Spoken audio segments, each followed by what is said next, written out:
Sebenarnya bukan hal yang aneh atau bisa dibilang sudah biasa untuk para ibu rumah tangga termasuk saya apabila di akhir tahun sampai menjelang lebaran harga-harga bahan pokok naik, dari mulai minyak goreng, cabai, telur dan lain-lain. Tapi untuk saat ini terasa begitu berat karena kenaikan harganya lumayan tinggi. Dengan permasalahan seperti ini, seperti biasa pemerintah hanya bisa mengatakan tenang, tidak usah khawatir karena kenaikan harga ini tidak akan segera kembali normal. Dilansir dari liputan6.com, pada tanggal 29 Desember tahun 2021, harga minyak goreng, cabai, hingga telur, terus mengalami peningkatan menjelang akhir tahun. Ketiga komoditas bahan pokok ini diperkirakan akan terus merangkak naik hingga Januari tahun 2022 mendatang. Namun masyarakat diminta untuk tidak terlalu khawatir karena harga-harga pangan tersebut akan kembali turun pada kuartal I 2022.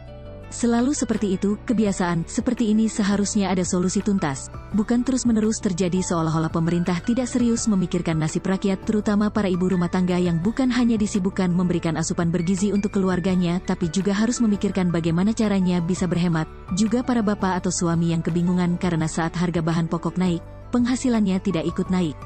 Maka kenaikan harga di tengah kondisi ekonomi sulit seperti sekarang, akan berdampak menurunnya kesejahteraan masyarakat apalagi saat kondisi di masa pandemi, maka akan memperburuk keadaan.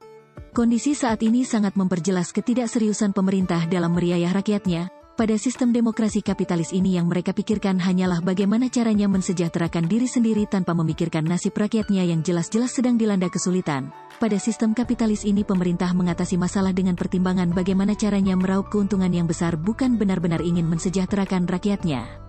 Berbeda dengan sistem Islam yang dimana pemerintah serius dalam menangani permasalahan rakyat, dimulai dari mencari apa penyebab kenaikan harga yang sedang terjadi apakah dari faktor alami antara lain langkanya ketersediaan bahan pangan tertentu akibat gagal panen, serangan hama, jadwal panen dan lain-lain, ataukah karena penyimpangan ekonomi dari hukum-hukum syariah Islam, seperti terjadinya ihtikar, penimbunan, permainan harga, gaben al-fakisi, hingga liberalisasi yang menghantarkan kepada penjajahan ekonomi.